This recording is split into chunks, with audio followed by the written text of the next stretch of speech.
Caminho para Jerusalém, passava Jesus pelo meio de Samaria e da Galileia. Ao entrar numa aldeia, saíram-lhe ao encontro 10 leprosos, que ficaram de longe e lhe gritaram, dizendo: Jesus, Mestre, compadece-te de nós. Ao vê-los, disse-lhe Jesus: Ide e mostrai-vos aos sacerdotes. Aconteceu que, indo eles, foram purificados. Um dos 10, vendo que fora curado, voltou dando glória a Deus em alta voz. E prostou-se com o rosto em terra aos pés de Jesus, agradecendo-lhe, e este era samaritano. Então Jesus lhe perguntou: não eram 10 os que foram curados? Onde estão os 9? Não houve, porventura, quem voltasse para dar glória a Deus, senão este estrangeiro? E disse-lhe: levanta-te e vai, a tua fé te salvou. Vamos orar. Meu Deus, no nome de Jesus, essa é a palavra do Senhor. Eu te peço, Pai, que o Senhor venha jogar todo eu por terra e que venha falar conosco nesta noite. Fala a sua igreja, fala com todos nós, eu te peço, no nome de Jesus Cristo. Amém. Assentai-vos.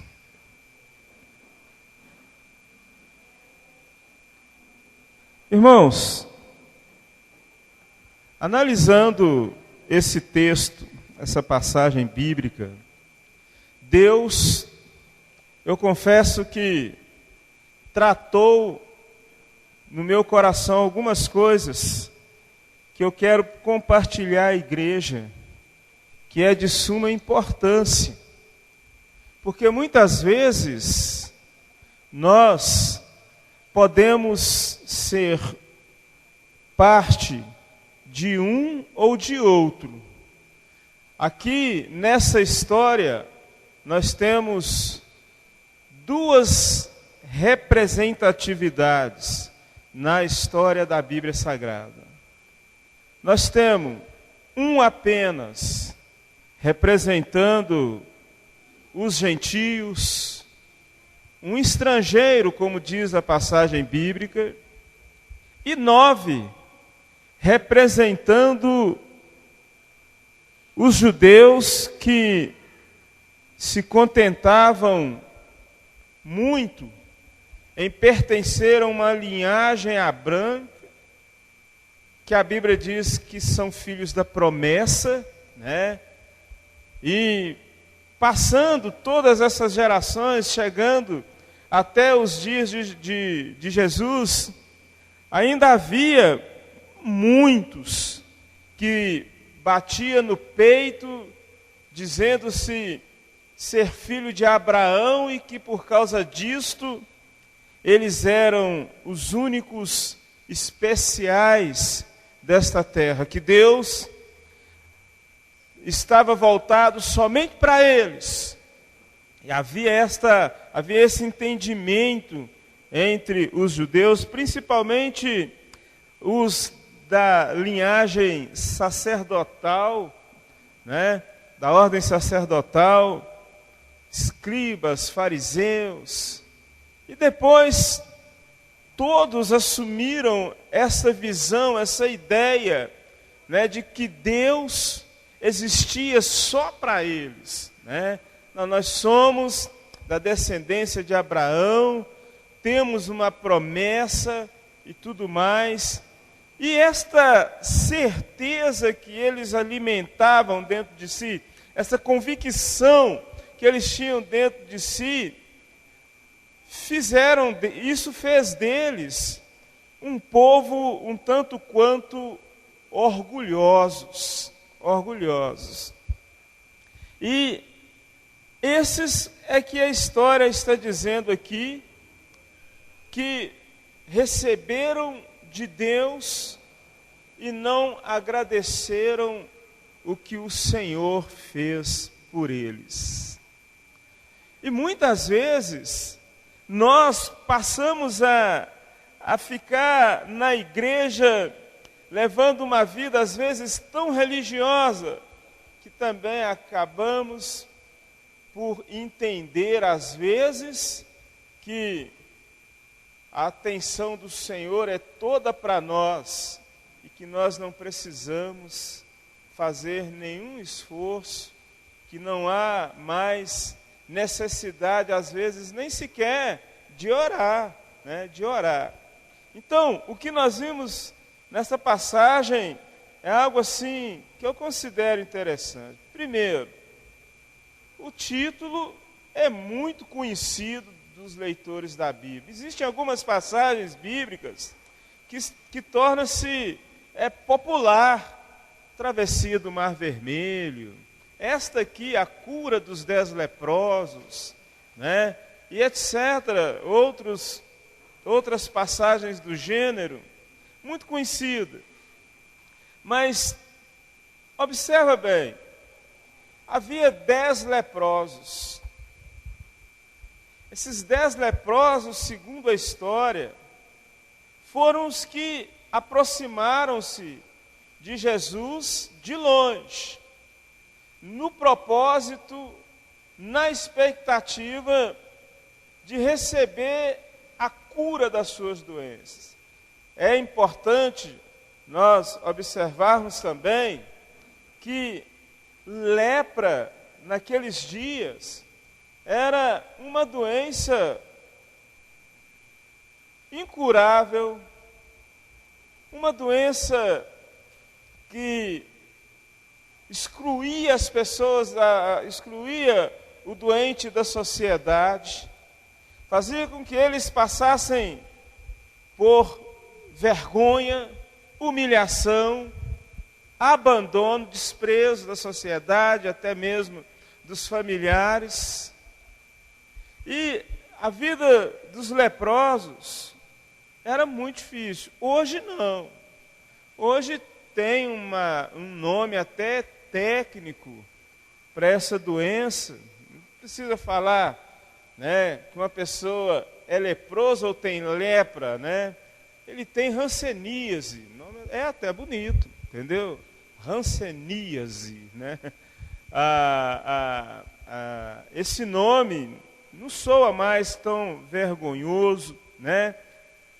Esta doença existe ainda apenas nos países de terceiro mundo, inclusive o Brasil, mas mesmo assim, o tratamento é gratuito, né? O Estado trata, a cura gira em torno, dependendo da gravidade dela, de 2 a 1 ano ou de 1 a 2, né? De acordo com a gravidade. Hoje, tranquilo. Mas nós precisamos, para ver o que Deus está fazendo aqui, entendeu? Nos situarmos temporalmente na palavra do Senhor, certo? E analisar o tempo, entendeu? O que de fato está acontecendo aqui? Foram 10 leprosos que num dado momento, isso digo eu e não as Escrituras, que num dado momento se reuniram lá no leprosário, né? E uniram as suas vontades, os seus ideais, os seus propósitos para ir até Jesus. E certamente, para que esses 10 chegassem nesse consenso, né, nesse acordo de ir até Jesus, eles estreitaram um relacionamento. Eu imagino que um começou a fortalecer a fé do outro, incentivando o outro, tipo assim, vamos que vai dar certo. Eu estou sabendo que esse homem já realizou curas maravilhosas aqui na região, aos redores. Eu tenho notícia. Eu tenho certeza que esses 10, na sua luta, né, na sua na sua situação ali, eles foram unidos pelo sofrimento, unidos pela situação, entendeu? E é isso mesmo. São muitas coisas que unem as pessoas, né? Um churrasco promove uma união até gostosa, né? Não se acanhe em me convidar se quiser. Um churrasquinho é muito bom, ele promove a união.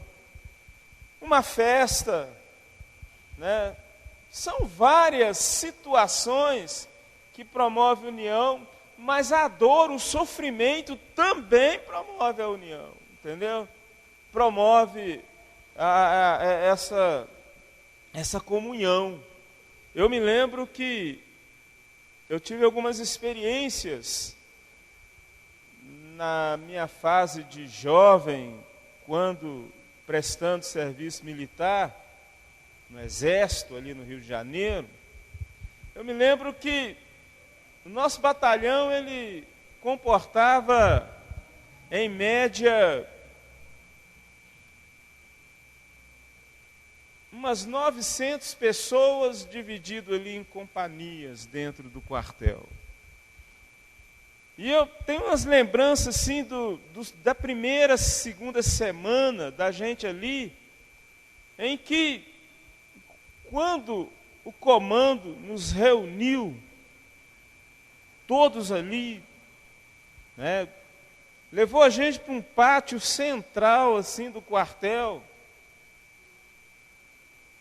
e ele começou a dar umas instruções e uns alertas para a gente de como seria a vida ali dentro. E ele falou assim com a tropa toda: olha para trás. Aí todos nós olhamos, tinha uma faixa com os dizeres bem legível, dizendo assim: tudo pelo cumprimento do dever. Aí voltamos para a posição de novo, e ele falou assim: olha, aqui dentro o lema é o seguinte: a única liberdade que vocês têm aqui dentro é de dizer sim, senhor, não, senhor, ou quero morrer. E encerrou a palavra. Falei: ué, só isso? Eu entendi a mensagem, mas muitos ali não entenderam. E quando foi no outro dia, começou os afazeres ali. Eles deixam os matos crescer, bueiros entupir, entendeu? Para usar a turma nova.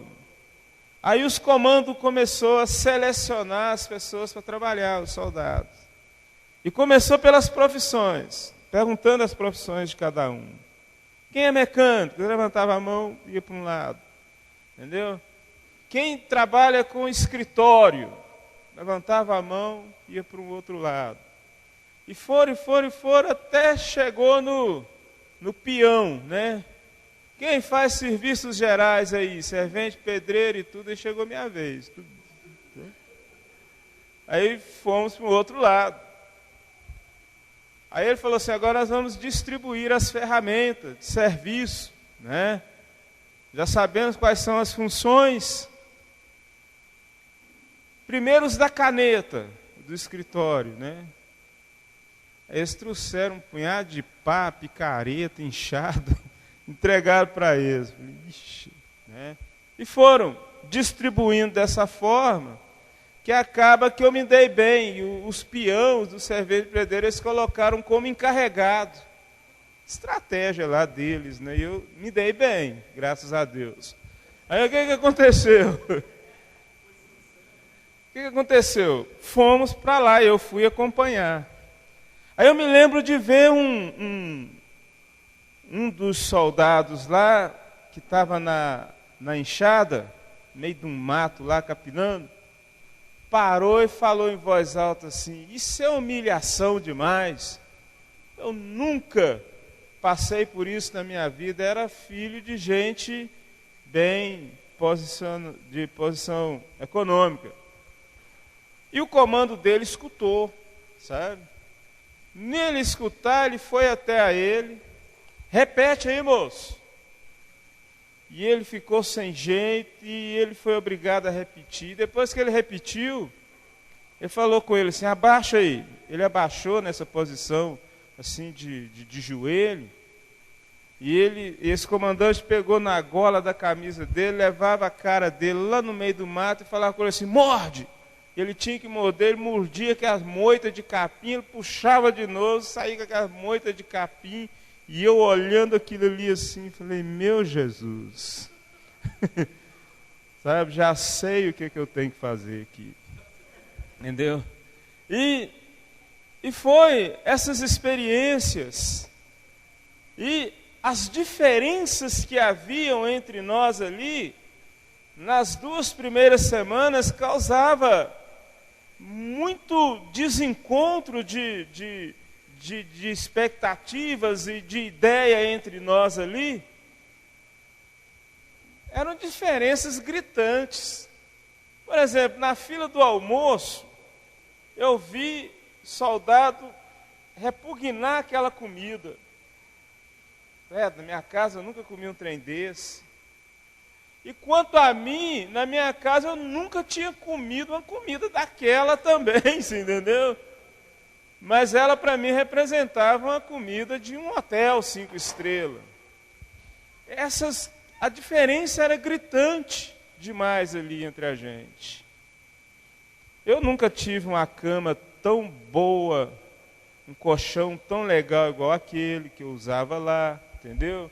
Eu nunca me alimentava. Eu fui saber que existia na vida, nutricionista foi lá, entendeu? Então eu nunca tive essa cultura, né? Desse jeito, então para mim, aguentando as ralações, eu estava numa boa, tanto é que eu até enganjei, não quis sair, entendeu? Quando acabou o tempo. Mas outros não, para outros aquilo ali era... E essas diferenças causava na gente, imagina um cara falando perto de mim que a comida era de 5 estrelas, o cara falando perto de mim que aquilo ali era criava uma indiferença muito grande entre a gente.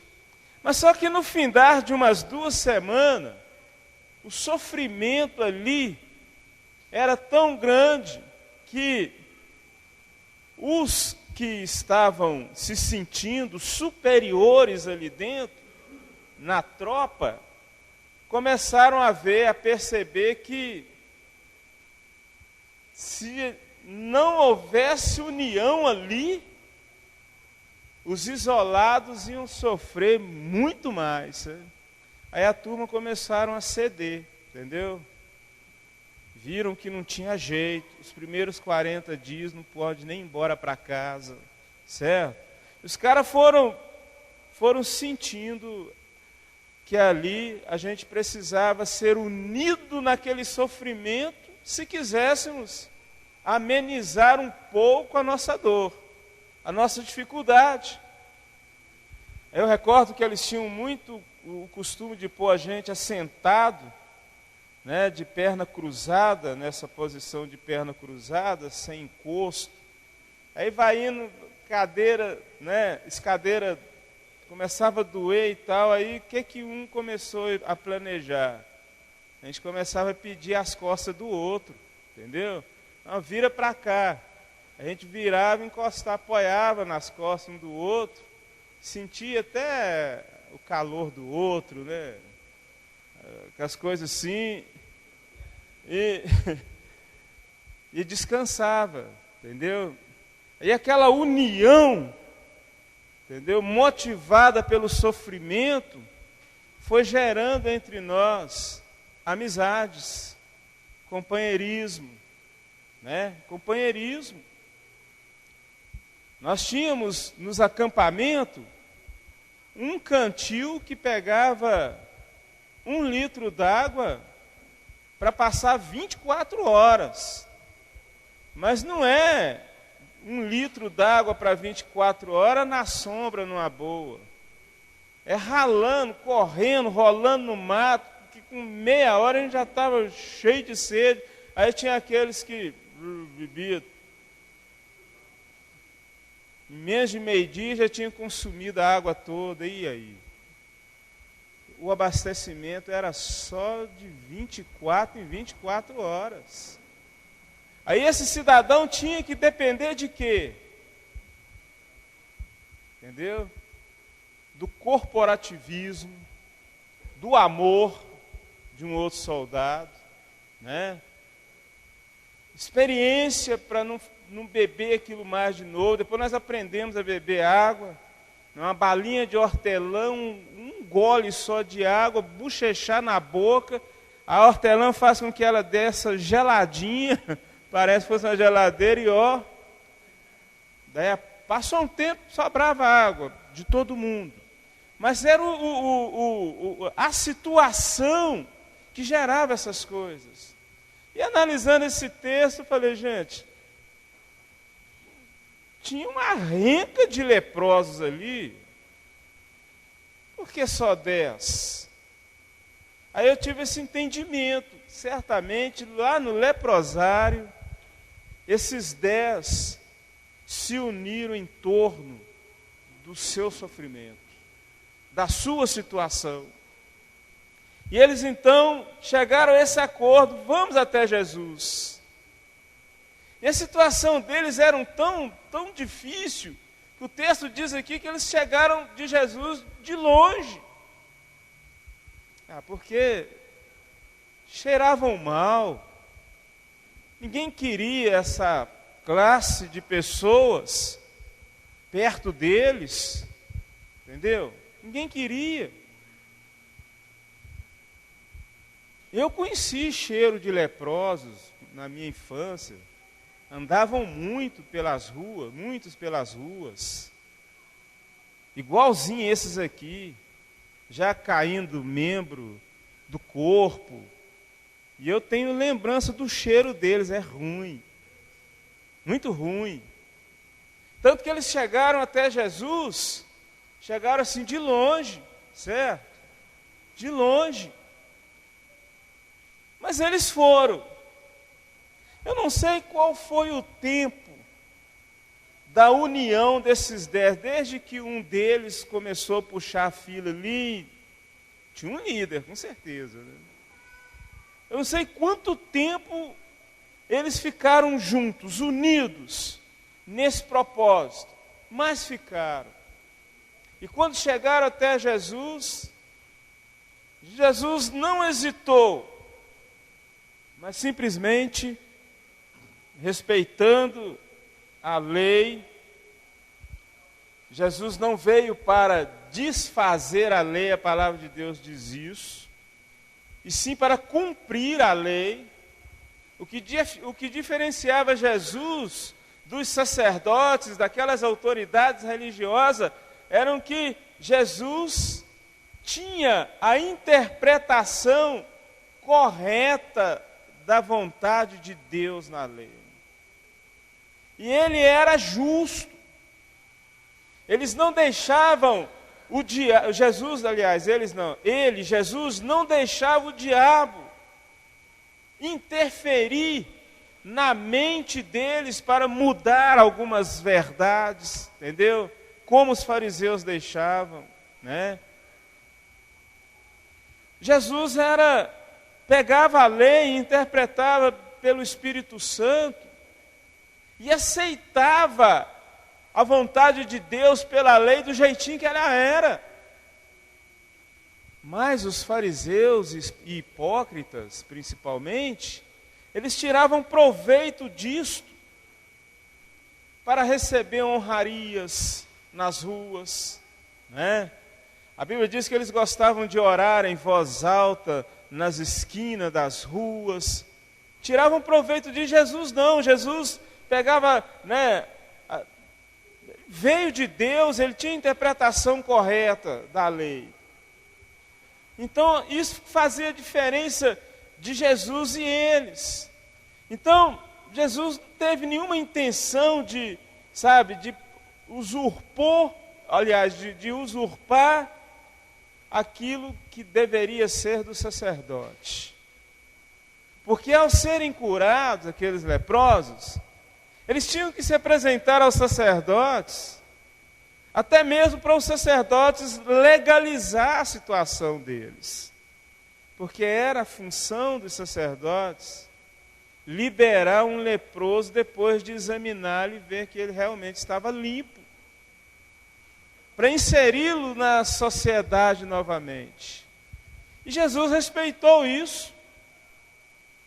Jesus respeitou isso.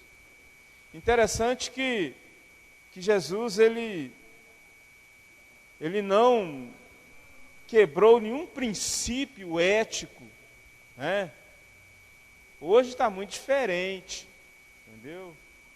Hoje muitos dizem ter a autoridade de Deus, como Jesus teve, mas utiliza disto para infringir leis, para criar doutrinas e princípios totalmente contrários à verdade da Bíblia, para interesses pessoais, enriquecimento ilícitos e assim sucessivamente.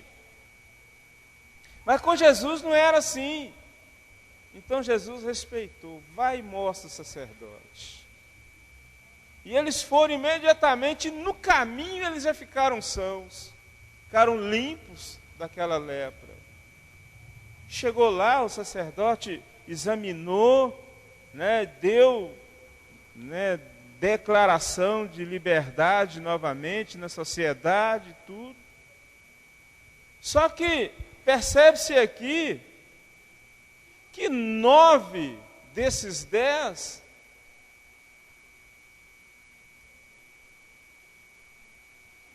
vazou no capinado. Eu imagino que nem juntos eles foram. Cada um caçou o seu rumo, o seu canto. Esqueceram de Jesus. Ou, orgulhosos como eram, pensaram que aquilo ali era nada mais do que a obrigação de Deus em fazer aquilo para eles. Eles eram filhos de Abraão, né? Filhos de Abraão. Porém, um voltou para agradecer. Presta atenção. Não foi um voltar simples, não. O texto está dizendo aqui que esse camarada meteu a cara no chão. Entendeu? Ele pulava de alegria aos pés do Senhor, aos pés de Jesus. Ele pulava de alegria, ele manifestava uma satisfação, uma alegria tão grande, em agradecimento, em ter sido limpo. Ele agradeceu ao Senhor. Ele ficou muito grato. Ele não foi atrás dos 9.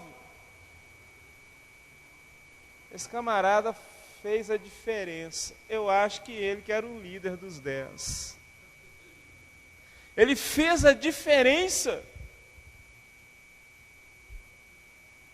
Ele viu 9 cheio de orgulho. Porque aqueles caras foram orgulhosos demais. Entenderam que aquilo tinha que acontecer com eles mesmos. 9 ingratos, um bando de ingratos. Não sei o que aconteceu com esses 9 depois na vida deles. Às vezes até arrumaram doença muito pior depois. Mas a verdade é que naquele momento eles foram ingratos. E a palavra de Deus diz que Deus não abre mão da sua glória. Isaías 42:8 diz assim, que eu sou o Senhor, a minha glória não darei a outro, e nem o meu louvor a imagens de escultura.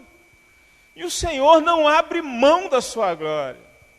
Nos equivocamos muito às vezes, a ter certas interpretações quando nos leva a entender que Deus é obrigado a nós.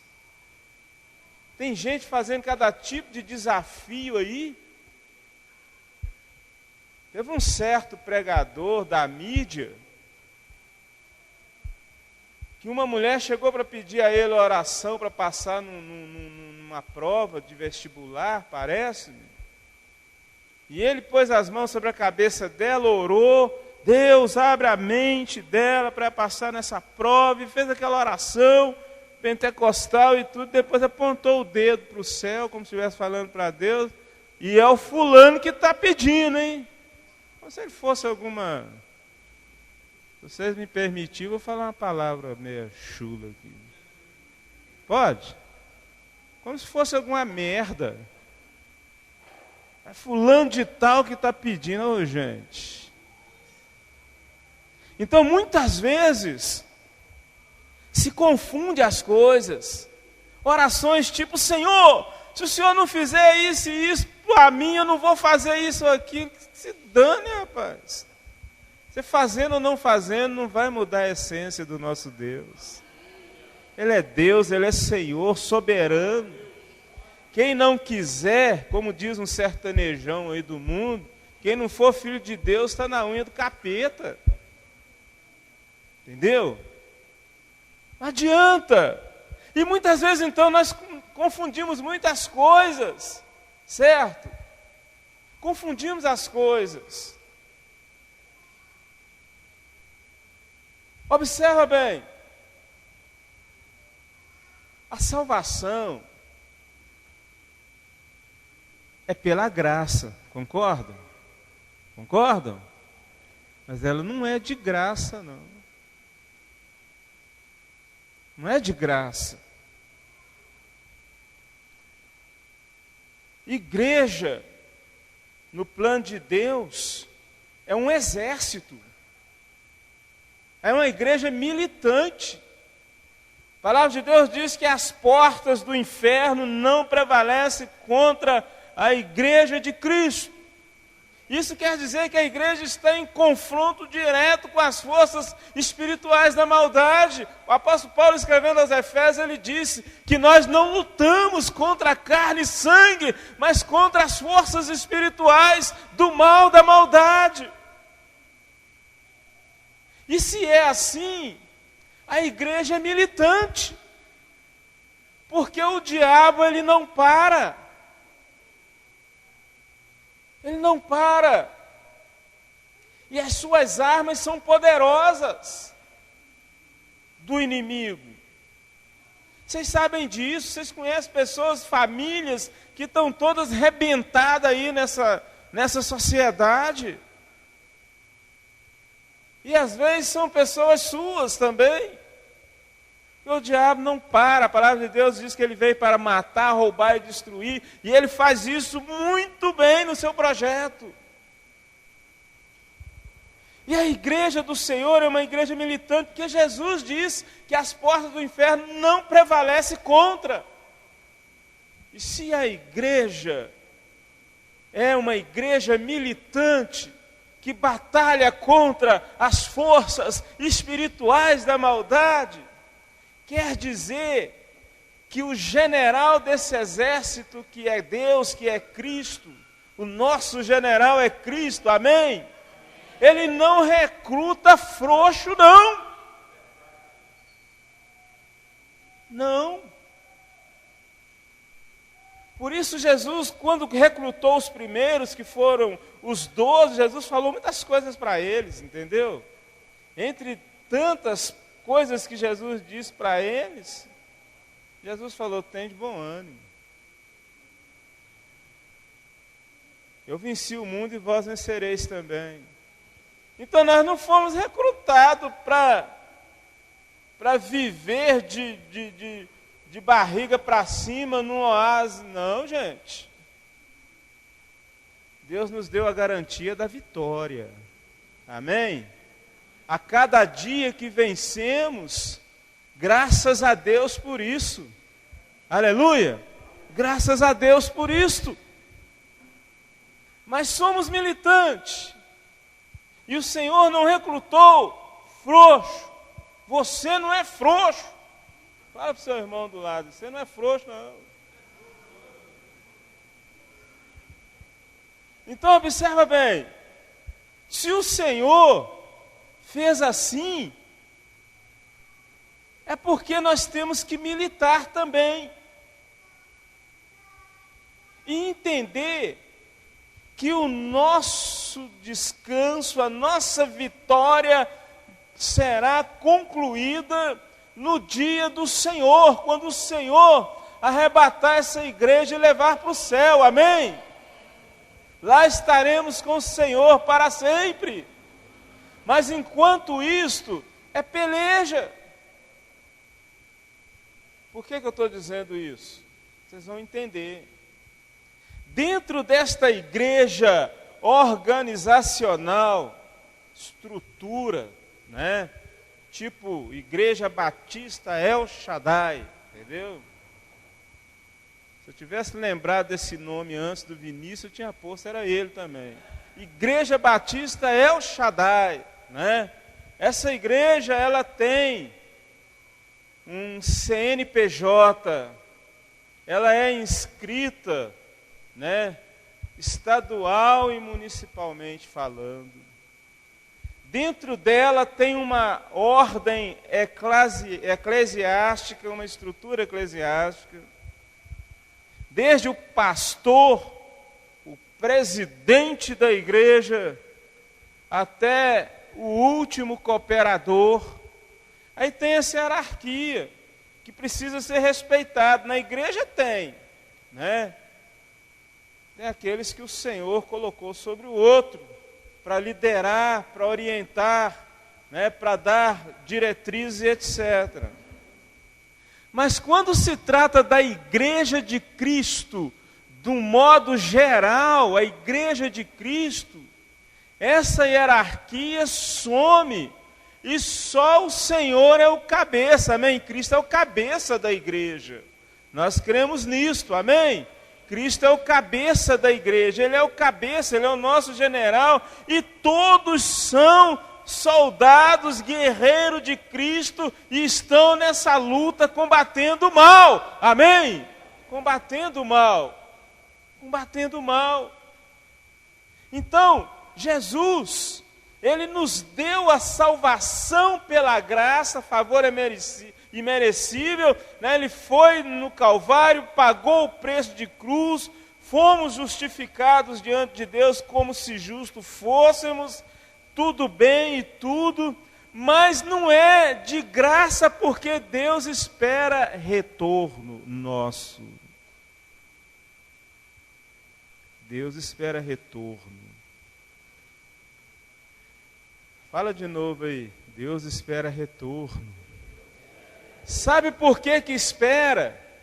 Porque com essa visão aí de que Deus parece ser escravo da gente, Deus que tem só que dá, e não sei o quê, e acha que Deus não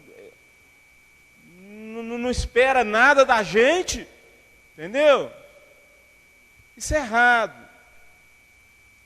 Eu falo isso com muita precisão, porque está escrito, amém? Jesus, quando estava diante desse um que voltou, ele questionou: não foram 10?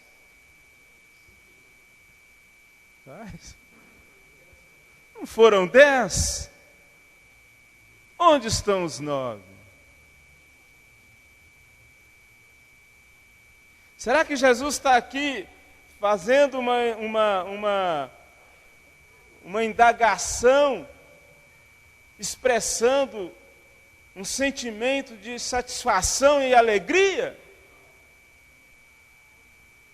Está aqui decepcionado. Não foram 10? Onde estão os 9? Aí eu passei a entender o porquê daquele êxodo com Moisés ali no deserto. Se tinha um caminho de 15 dias a pé, 450 quilômetros de ônibus. E eu tive essa experiência de ir de ônibus, tá? Graças a Deus também. Então, o que acontece? Por que eles girar tantos anos naquele deserto? É porque eles precisavam aprender que eles estavam saindo do Egito, eles teriam uma nova cidade, uma nova terra que mana leite e mel, mas eles só entrariam naquela cidade quando eles aprendessem a reconhecer que foi Deus quem os tirou da escravidão do Egito. Amém? Eles tinham que aprender isso. E enquanto eles foram murmurões, reclamões, Deus permitiu que eles rodassem naquele deserto.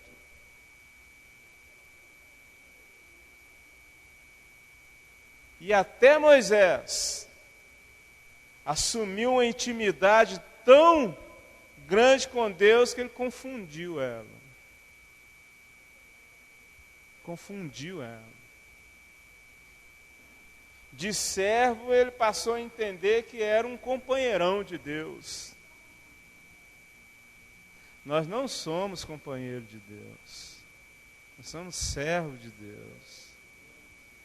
Tem muitos bobões aí, achando que pode dar palpite para Deus. Até escritor que escreveu aí, e Deus mudou de ideia.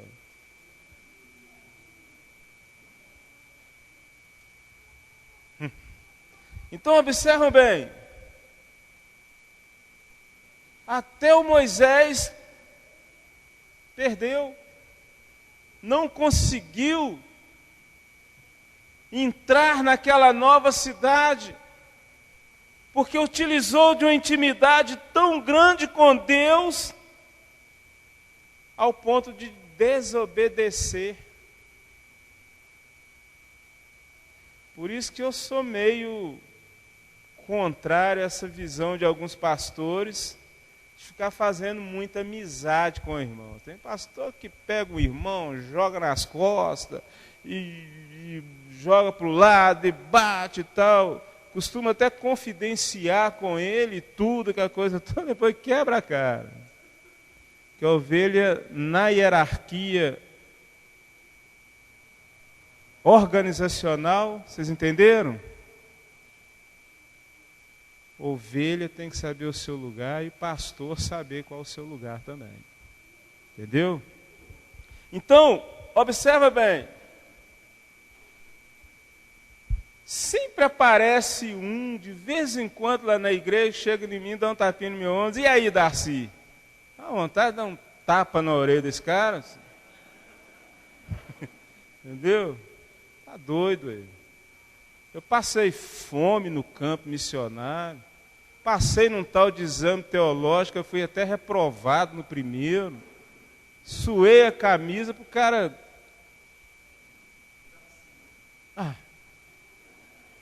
Mas aí, observa bem,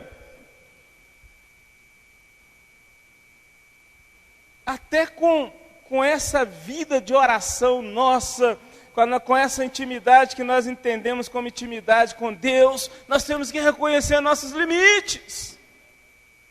Porque Deus não abre mão da sua glória. Amém, irmãos? Não abre.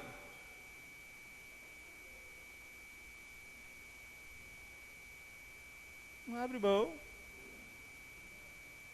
Um dia eu cheguei no sábado lá na igreja, estava tendo ensaio de louvor. Eu entrei lá assim, o grupo no altar, ensaiando, aquela coisa toda. Aí estou vendo lá um cidadão de joelho em cima da cadeira lá, um bonezinho de lado, camiseta. Falei, mas meu Deus do céu, onde é que nós vamos parar com isso? Eu já vi camarada ser barrado na porta de delegacia e fórum, simplesmente por estar de boné, ou por estar de bermuda, porque não pode se apresentar diante de uma autoridade dessa descomposto. Que são homens muitas vezes corruptos, não generalizando. Tem servos de Deus lá também. Mas, e diante de Deus? As pessoas pensam que tem essa liberdade. Mulher pensa que pode chegar seminua até a presença do Senhor. Homem pensa que pode chegar, entendeu? De qualquer jeito. Mas nessa geração né, que nós estamos vivendo, entendeu? Pensa que pode, estão esquecendo que Deus é Senhor, amém? Que Deus é Senhor. Por que eu estou dizendo isso? Eu não estou saindo da palavra não, irmãos. É porque esses 9 fizeram essa burrada. Entendeu?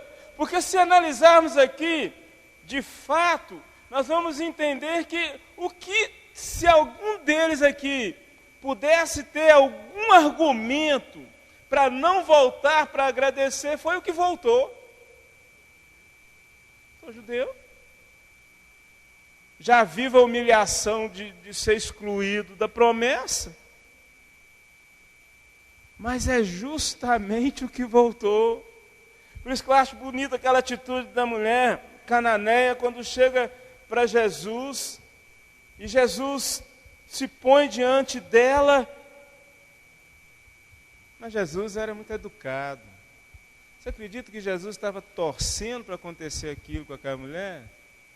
Porque Jesus falou assim: não é bom que eu tire da mesa dos filhos e lance os cachorrinhos. Porque Jesus estava travado, ele ainda não tinha saído para os gentios, cara. Jesus estava debaixo de uma hierarquia dele com o Pai, sabia? Mas ele fala assim: não é bom. E jogou a bola para ela, e ele estava torcendo para ela fazer o que ela fez, cara, entendeu? Falou: não é bom que eu tire da mesa dos filhos. Incentivou ela, porque no coração de Jesus, que se ela recebesse aquilo ali direto de Deus, Jesus saía da responsabilidade, entendeu? Vocês estão entendendo? Jesus incentivou a fé daquela mulher, e ela captou na hora. Mas até os cachorrinhos comem da migalha que cai da mesa do seu Senhor. Ou seja, migalhas basta. Enquanto os bobões dos judeus que tinha toda a promessa e ainda assim não conseguia ter comunhão com Deus, uma vem e reconhece: migalhas basta. Aí Jesus ficou doido, não conseguiu o meu objetivo. Vai, mulher, pela sua fé você está, né? Sua filha já está lá, resolvida o problema. Entenderam? Então, isso quer dizer o quê? Que quando Jesus partiu para os gentios, foi como se fosse uma libertação para Jesus, sabe? Aí, sacode a poeira, se pega, não sair dessa terra, o povo não quer nada. Aí Jesus deitou e rolou, né? Fazendo aquilo que era do coração dele, que era do seu, entendeu? Que era do seu chamado, que era do seu, sabe, do seu coração. Entendeu? Porque lá no templo ele já falou assim que o Filho do Homem, ele leu acerca dele mesmo no Antigo Testamento, quando ele diz que o Filho do Homem foi enviado para salvar, para curar os enfermos, disse daquilo outro. Quando ele teve a liberdade para partir para os gentios, tudo isso aconteceu. Certo? Mas o que acontece? Jesus, Ele nos abençoa, mas Ele espera o nosso retorno, sim. Espera sim, entendeu? Porque Deus nunca vai sair dessa posição de Senhor e soberano, não. Entendeu? Não somos merecedores de nada. E Ele, quando olha para esse moço, que voltou para agradecer, ele faz outra observação. Não foram 9, não foram 10, e só esse que voltou, esse samaritano. E depois Jesus observa, esse estrangeiro que voltou, somente ele voltou para agradecer. Presta atenção no negócio aqui que é interessante. Eu preciso de alerta para parar. Você me dá o toque aí. Então, observa bem. Quando esse camarada voltou, aconteceu algo aqui interessante. Que o reconhecimento dele, entendeu? Do amor de Cristo. O agradecimento dele diante de Cristo fez com que ele fosse exaltado diante até dos apóstolos. Eu imagino que aqueles apóstolos, alguns devem ter ficado até com inveja. Entendeu? Porque Jesus pegou esse moço e exaltou ele publicamente, entendeu? Somente esse aqui. Porque Deus sabe, somente Ele sabe reconhecer nossos valores. E nossos valores são pautados nos valores que nós direcionamos a Ele. Nós direcionamos a Ele. Na Igreja Batista do Calvário, em Coronel Fabriciano, eu cheguei lá, novo, convertido. A igreja tinha 5 anos. O pastor era um pastor tradicional, que fundou essa igreja. A igreja estava a todo vapor, renovou. Igreja em crescimento, igual essa aqui. E ele, 5 anos depois, ele resolveu fazer a primeira consagração na igreja. Separou 3 diáconos e 2 evangelistas. E quando eu menos espero, eu tinha 1 ano, que eu estava na igreja, 1 ano também de evangelho. Ele vira para mim e falou assim: vem, que você é um dos evangelistas que vai ser consagrado. Eu falei: pastor,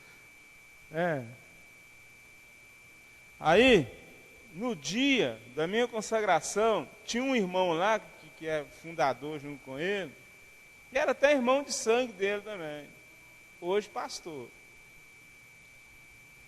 Mas esse cara ficou tão indignado, tão chocado, que ele pensou em voz alta, assim, falou assim: mas esse pastor está ficando doido, o cara nem saiu das fraldas ainda, está sendo consagrado. E eu escutei, alguns outros irmãos escutaram, mas eu recebi a consagração, sou bobo. Agora, Deus está fazendo a mesma coisa que esse cara aqui. Está exaltando esse moço aqui, coisa que ele não fez com os apóstolos dele. Certo? Diante do público, pegou um camarada, sabe, estrangeiro, samaritano, excluído na concepção daquele povo ali, daquela turma, tudo ali. Jesus pega ele e coloca publicamente, fala: somente este veio para agradecer. Está salvo também. Entendeu? Não é só vocês não. O cara foi exaltado, mas é porque ele soube dar graças a Deus, ele soube reconhecer, amém, a soberania do Senhor, a graça do Senhor. Mas o que mais me preocupa nesta interpretação é que esses 2 grupos estão na igreja. O dos 9 e o do 1 estão na igreja. Convivem juntos. Quando chega, faz parte do 1. Mas com o tempo, vira judeu dentro da igreja. Nada contra os judeus, mas é o judeu ingrato que eu estou falando aqui. Porque tem judeu crente. A começar pelos apóstolos, né? Pelos discípulos. Agora a questão é o seguinte. A gente vai acomodando tanto na igreja, e eu estou falando é de mim, tá, irmão? Não preocupa não. O que me chamou tanto a atenção aqui é que eu comecei a ser despertado pelo Espírito Santo e ele começou a me fazer umas perguntas. Você tem agradecido a Deus? Eu comecei a olhar para a minha vida e falei, gente, mas já tem um tempo que eu não estou orando nem para comer mais. Saio de casa de manhã, entro no meu carro, como diz o Jair Pires, saio toda disparada e acho que tudo tem que acontecer a meu favor. Acho que o carro não pode quebrar, não pode acabar a gasolina, que tem que trocar ele de 2 em 2 anos, e aquele trem todo. E eu lembro de tempos assim que eu entrava na minha casa, eu pisava na porta e já ia estendendo a mão, agradecendo por aquela casa. Deus, obrigado e tudo. Falei, mas engraçado, não estou fazendo essas coisas mais. Acho que eu estou virando judeu de novo também. Fariseu. Vou ter que correr para a turma do 1.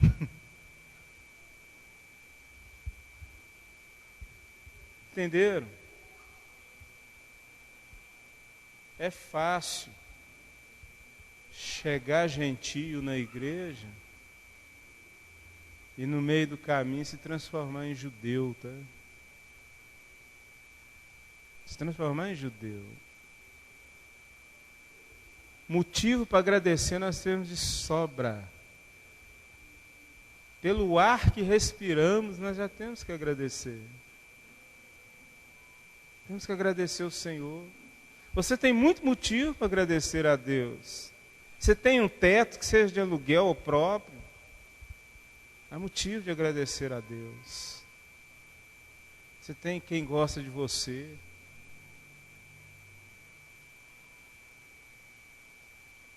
Esse samaritano ficou encantado, porque ele era um excluído e foi abençoado por um dos judeus, o Cristo.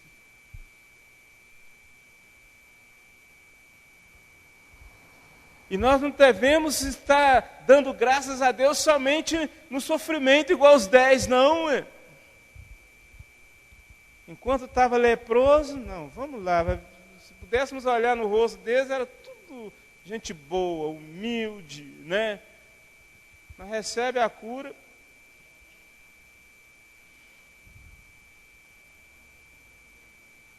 Entenderam a mensagem, irmãos? A palavra de Deus diz que em tudo dai graça. Quer comais, quer bebais, quer façais qualquer outra coisa, fazeis para a honra e glória do Senhor. Nada é nosso, nu viemos e nu voltaremos. A única roupagem que vai ser considerado diante de Deus é a roupagem espiritual de cada um de nós. Não temos nada. Não podemos ser ingratos. 7 anos. Vocês têm alguma coisa para agradecer? Fiquem de pé. Louvado seja o nome do Senhor. Santo, santo, santo é o nome do Senhor. E esse sapato meu aqui, ele é interessante. Quando eu cheguei na igreja com ele, todo mundo olhou para o chão. E eu fiquei num dilema, porque eu percebi que isso ia acontecer. Mas eu falei, meu Deus, eu tenho que ir, porque eu ganhei de um pastor que me deu para mim ir na igreja com ele. Falei, eu vou. Eu tenho que agradecer. Até pelo sapato vermelho. Então, cinto também é. Então, em tudo dai graça. Agradece a Deus agora nessa oração, meu amado. Pela sua família, pelo seu emprego. Tem hora que a gente fica tão vaidoso que começa a espraguejar até o emprego que nós temos por ser o nosso sustento. Um dia, minha mulher, uma bênção, e a minha filha envolveram numa conversa fiada dentro da igreja, que acabou prejudicando o irmão. Amei as duas no gabinete, repreendi e disciplinei. Está fora de comunhão, tanto tempo assim, assado. Minha mulher, ela regalou o olho, como se disse assim, nós não, ué. Não, eu sei sim. Eu estou no exercício da minha função. E falei para eles, se vocês comem e bebem, é a igreja cuja qual eu pastoreio, que nos dá também. E nós temos que ser gratos. Em tudo nós temos que ser gratos. Nós, pastores, recebemos muitos, aliás, nós damos muito aconselhamento de gabinete. A maioria deles é no campo da família. E eu ainda desdobro um pouco mais, que eu costumo fazer isso também no campo jurídico. E o que a gente vê na questão de família é um tanto de reclamação. Mulheres que têm bons maridos, que rala, trabalha, tem um projeto de vida e luta, chegam para ficar reclamando às vezes, só porque o cara não levou para comer num restaurante, não deu uma saidinha na praça, sem parar para pensar que tem mulheres aí que, além de não ser levada para esses lugares, quando o marido chega, elas ainda enchem elas de pancada.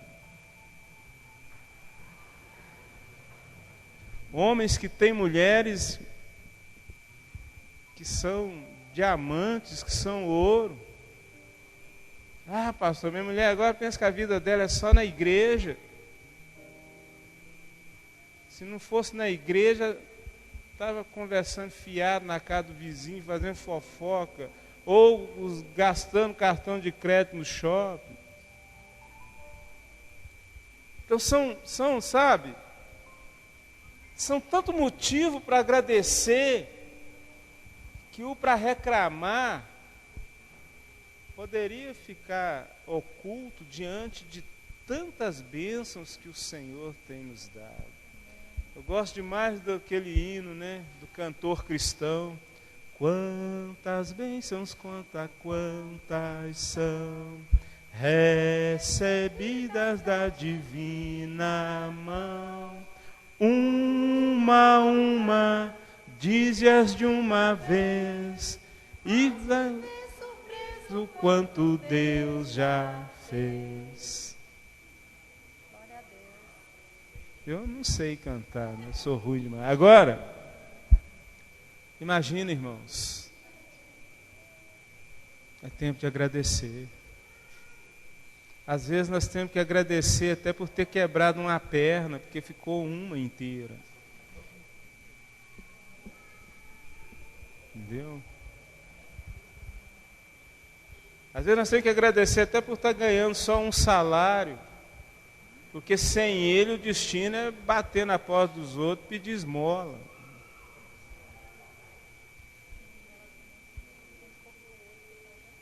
Não podemos fazer parte dos 9. Que bando de ingrato.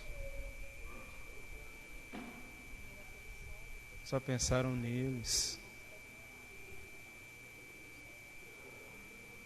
Hipócritas.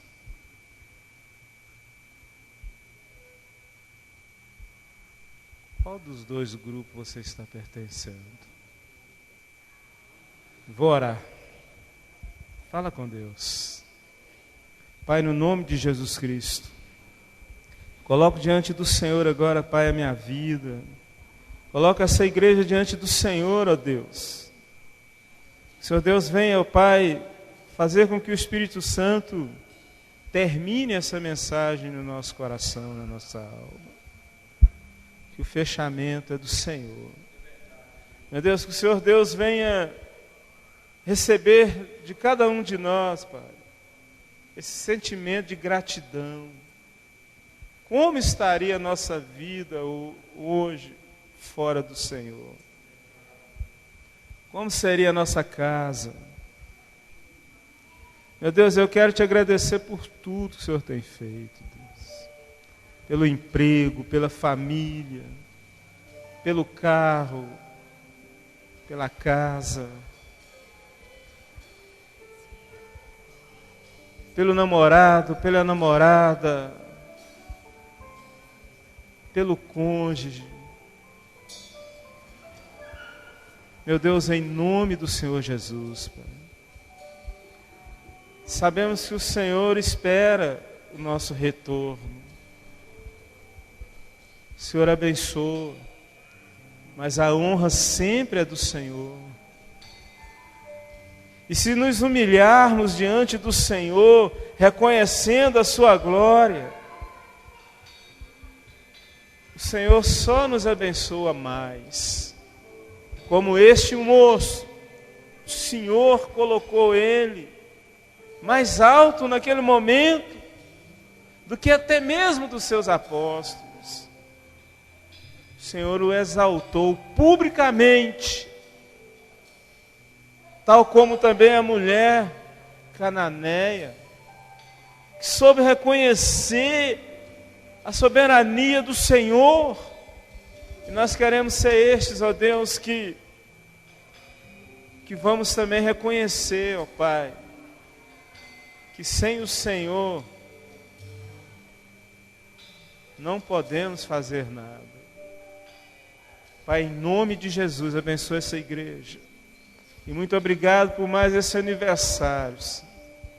Essa igreja desfrute cada vez mais do amor do Senhor, do perdão do Senhor, da misericórdia do Senhor, ó Deus. Que o Senhor abençoe esses presentes aqui e os ausentes. Que o Senhor receba como cheiro suave, ó Deus, cada culto ministrado nesse lugar. Meu Deus, para a honra e glória do Senhor, é o que eu te oro. Amém e amém, Jesus.